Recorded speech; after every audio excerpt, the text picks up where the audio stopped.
YouTube is just a sliver of my social media strategy. And after 6 years of being in business, we're taking our social media strategy up a notch. And spoiler alert, it does not include Clubhouse. 2020 was basically a year of survival, and we just did what we could to get by, meaning we just put out the content that we could get out. But through that year, we've also got more organized, more strategized, and motivated to post more content on social media, because we're really looking to not only grow our visibility, but really expand our reach to more people here in 2021. For the first 4 to 5 years of my business, I 100% managed my social media accounts on my own. Seriously, team of one. But in the past year, I've not only been blessed to hire some contractors to help me manage all the different things in my business, but I was also able to hire my first full-time employee. By being able to get some things off my plate and over to these contractors and my employee,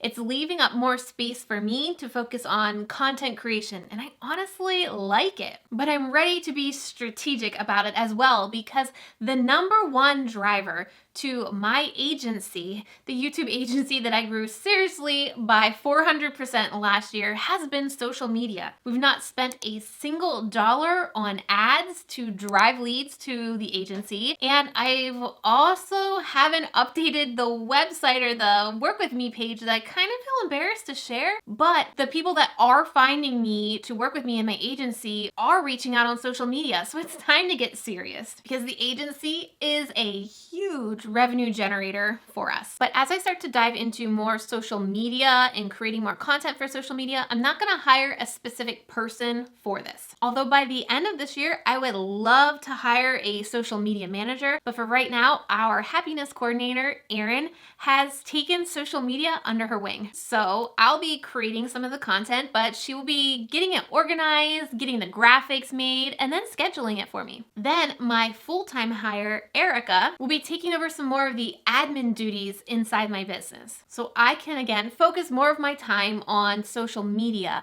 creating a personal connection, responding and DMing and having conversations over on social media. Even hosting a live weekly show every Monday at 12 p.m. Eastern Standard Time on YouTube and Facebook, being able to reach out and book guests for my live show. For me, reaching out to other podcasts to be guests on those as well. Because of the administrative duties being taken off my plate, I'm going to be able to take that next step. Because right now, I honestly don't have the time to add something else onto my plate until I can get some things off. And yes, I know this seems like a lot of work, but hear me out. There's no way I could pull this off on my own. And there's no way I could have done this 4 or 5 years ago. So if you are a team of one right now, don't let this stress you out. You do not, absolutely do not need to do all the things I'm going to talk about here to be successful. And I'm going to share with you my secret to be able to create more content without overwhelm, and that's repurposing. This is how I have survived so far. This is how I'm able to show up on as many platforms as I have, because I repurpose one YouTube video as many times as possible. So again, if you're a team of one right now, I highly recommend you take some time to maybe pop into Canva and create templates for Facebook videos, Pinterest pins, quote cards for Instagram TV cover photos. Create as many templates as possible so when you do a YouTube video, you can repurpose it as many places as possible, as quickly as possible with templates. Because if you don't find a way that works for you, social media is a machine and it will burn you out. So I want to run through actually every single platform that I plan to tackle here the rest of the year and share with you how I'm going to do that. I would love to hear if there's a current social platform you want to tackle this year. Let me know down in the comments kind of what is your one platform you want to get control of. First up, no surprise, YouTube. And what I plan to do here this year on my YouTube channel. So YouTube is my pillar content. Come hell or high water, every single week I have to get a YouTube video out. Like I said earlier, because that YouTube video then becomes content for everywhere else. So if I don't get a YouTube video out each week, I don't have a blog post. I don't have newsletter content. I don't have 3 Instagram posts. I don't have Facebook video, right? Everything that I post on any other social platform all starts here with YouTube, because I know my YouTube content's going to live the longest. On average, a Facebook post lives about 6 hours. On average, an Instagram post lives about 48 hours. But on average, a YouTube video lives 20 days. So I'm gonna put my eggs in the basket that lives the longest. Now, I was actually thinking of doing an entire video dedicated to my YouTube strategy for the rest of 2021. Let me know in the comments by saying YouTube strategy, please, if you would like me to just do a separate video on that, because there's a lot of things that go into how I figure out what my strategy is gonna be here on YouTube. One of the first things I wanna focus on here on YouTube is having a monthly theme. There's a lot of reasons why. First, if I have a monthly theme here on YouTube, I'm thinking about content that's easily going to flow from week to week to week. About 4 weeks. That way, you're gonna be excited to come back for part 2, 3, and 4.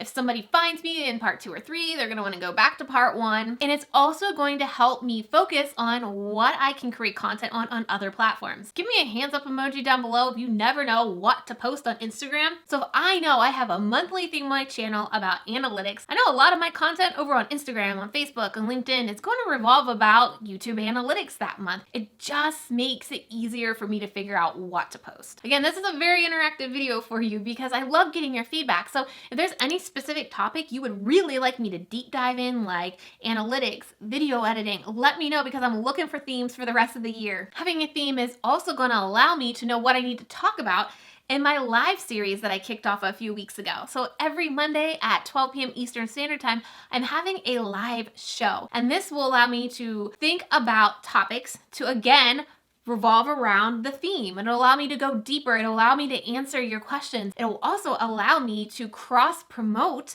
different videos on my channel. So let's say on Monday I go live about a specific topic. I can talk about how I went into a deep dive on the week before, or how there's a video coming out on Wednesday about this. So it's going to be easier for me to, again, get people excited to subscribe, watch, come back, and watch the whole series. Another reason why having this live series is because if I put out 4 videos in 1 month, so 1 video a week, I can then pull all 4 of those videos into a compilation video. So that's another piece of content for YouTube. And I can also pull all those videos into a playlist. So that's technically another piece of content for YouTube, because not only would all 4 of my videos be searchable and popped up on browse or suggested, but I'd also have a compilation video of all of those and also a playlist doing the same thing. So it really just maximizes all the content that I am creating. Let's rewind back a little bit to that live stream show that I started. So I had been thinking about this for a lot, and then I talked with Restream and they were willing to sponsor my live show. And what I love about that, Restream lets me stream on multiple platforms at once. So this means I can bring a live show to Facebook, LinkedIn, YouTube, and then I can just use my phone to do it on Instagram. So that means I now have a live video on 4 platforms just by going live once a week. I know this sounds like a lot, but you can see once you know how it all starts to fit together, how it can help you do it faster. The last thing I want to talk about here on YouTube that I do want to focus on more are the stories here on YouTube, similar to Instagram stories, and the community tab. I've used the community tab a lot with you all to get feedback on videos that you want to see or content that you want to hear from me, and I love that interaction. So we're also trying to figure out ways that we can get more consistent there and bring you the type of content that you want to see there. YouTube also loves it when you use features that they have. So they have stories, they have the community tab, they want you to use it, and I've heard stories from many other creators that are using them consistently. They have seen an increase in growth on their channel. So that's another thing we're looking at here on YouTube. Again, I could continue diving into what I plan to do here on YouTube, but if you would like to see a separate video on that, you know what to do. Let's talk about everybody's maybe love to hate platform or have a love-hate relationship with, and that's Instagram. On Instagram right now, we're posting 5 times a week, and most of those 5s, well, 4 of those 5s are all coming from repurposed content from my weekly YouTube video. So we take the YouTube video and we turn it into a carousel post. So those posts that you swipe through and we do the biggest takeaways of that video. And then we use the YouTube video to create a reel with, again, the biggest takeaways of that video. Then we also do a quote. So a quote that I say in the video, we put a quote in the post of Instagram, and we also put the video on IGTV. There is one additional post that we do every single Tuesday, is basically a selfie of me of some sort and me sharing a piece of my story. I realized that the one thing that I was missing on a lot of my social platforms and even here on YouTube is letting you get to know more about me and making me more of this human, basically. Here on video, I can edit out all the mistakes and really kind of filter through what you get to know about me. So I realized my next step in growing my business is really sharing more about me and connecting with you on like a friend level. And this process has been fairly easy to manage. We, like I said, repurpose a lot of things. Erin's been pulling out a lot of things of the videos, and I just have to write one post a week about myself. So we're ready to take it to that next level. So the first thing we're gonna focus on for our Instagram strategy is more shareable content. The quotes were meant to be more shareable because if you create content on Instagram that people share or that people save, Instagram is going to push it to more people. So more quotes. I'm also thinking about changing the templates, maybe the colors, maybe make it a little bit more simplified so that people will share it on their feed without worrying about it being on brand. And definitely more carousel posts because these are the posts that people save. And when people save your post, that's a signal to Instagram that you've got good content and they're gonna push it to more people. That's one thing we're gonna be focusing here on Instagram is possibly getting 2 carousels out a week and maybe 2 quotes out a week as well. And the way we're gonna do that is I have a load of content in my content library. So it's just like going through and sifting through all the content that I've already created and getting it in a text format to share in carousel posts. The other thing I'm going to focus on Instagram is, you guessed it, Reels. I've personally been struggling with Reels because I want it to be perfect before I do it. I know. I tell you all, don't worry about it being perfect. And here I am talking about it needing to be perfect before I do it. But I'm just gonna rip the Band-Aid off. In fact, I'm shooting some Reels this week and I'm hoping to get them out and to just do it. I preach this all the time and I'm not practicing what I preach. I've seen one of my clients, Virginia Kerr, explode on Instagram within the past 3 months. She went from about 20,000 followers to she's over 60,000 followers and she really doubled down on Reels. So I see the power it is. I just need to do it. What I plan to do, the way I plan to do that is pretty much like I do YouTube videos. I plan to batch them. Every single Wednesday for me is some type of video content day, whether it's recording YouTube videos. Now it's gonna be also alternating with Reels content, but I'd like to start posting about 1 to 2 Reels a week. And ideally, I would like to get to about 5 a week. I'd like to try to post 5 Reels a week for maybe a month or 2 to see what kind of growth and what kind of reach that can get me on Instagram. The one little secret that I am doing to make my life a little bit easier is creating a template for my Reels cover photos. So if I can just create a template, swap out the photos, swap out the text, I'm sure it'll go a lot quicker. And thanks to Virginia, another tip that I learned from her is to edit the reel outside of the Instagram app. She uses different apps and then she can take that video, put it into Reels, put it into TikTok, even possibly put it on YouTube Shorts. So I'm really looking, again, obviously maximizing what I can repurpose. If I focus on one 15-second reel, can I put it in as many places as possible? I don't have any goals to focus on TikTok, but again, if I'm creating content that can easily throw up there,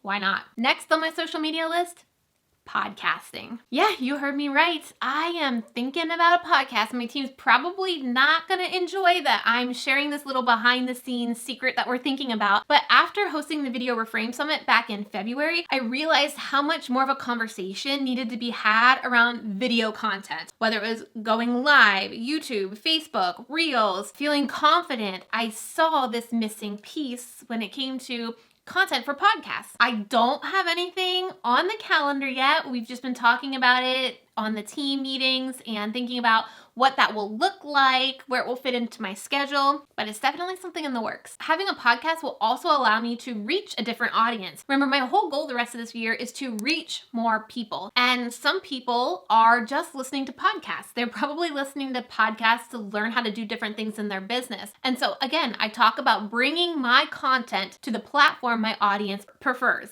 Right? And even though they may be listening to podcasts, they may still want to start a YouTube channel and build a YouTube channel for their business. So I need to bring my content to them. So again, I can get in front of them and they can hear my content and everything that I do. Having a podcast also opens the door for allowing me to invite people on to interview. This is another great way to connect with people, to reach another person's audience. One thing that's really tough being an online entrepreneur is missing that kind of water cooler talk and those social or those networking type events. And so hosting people on your podcast allows you to speak with them kind of like that and could potentially get you in front of their audience as well. Again, expanding my reach. And you know what? I'm already thinking of ways that I can repurpose that podcast. Obviously, we would take that podcast, put it into a blog post, create Pinterest pins for it, do little audibles for the feed on Instagram or stories, take highlights or major takeaways for a post on LinkedIn. And I've even thought about doing these podcast recordings live in a private Facebook group just for the podcast fans. But that kind of leads me into another social platform I want to talk about here, since it kind of makes sense now: Facebook and Facebook groups. Do you enjoy Facebook groups? Are you in Facebook groups that you get value from? That's something I'm trying to determine also the rest of this year, is how I want to use Facebook. Do I want to have a Facebook group just for the Video Reframed podcast? I know my Video Strategy Academy 2.0 Facebook group is amazing. They're super engaging. They're super supportive. It's literally the only reason I get on Facebook now is that particular Facebook group. And I know not all Facebook groups are like that. And I'm just trying to figure out, if I were to do a very specific Facebook group and give you exclusive content from the podcast, or like special interview questions that I only ask for podcast Facebook fans, is that something that interests you, or is that something that you enjoy? Yes, this all seems like a lot, and a lot of video content. We need to realize video is where the content is going, and a lot of platforms are really rewarding video content. Video content literally rises to the top. So if we aren't implementing some type of video content, we're gonna miss out. And I love the different ways that I can repurpose video content. But if you break it all down, I'm really only filming YouTube videos once a month. So the first Wednesday of every month, I shoot YouTube videos. Then if I do Reels and I start batching that and getting into kind of a workflow and a system, I would ideally batch Reels maybe every other Wednesday. So I'm only putting this face on Wednesdays, and then Mondays on my live stream. I have no idea what I want to do just yet with my podcast. I would like to do it with video, but again, still up in the air there. The last thing that I did want to talk about is my weekly newsletter. And I do send out a weekly newsletter, but it predominantly just promotes the YouTube video that dropped that day. And what I would love to focus on and have time to work on is creating exclusive content for the newsletter. I've seen a couple people who do this really well, and they kind of share,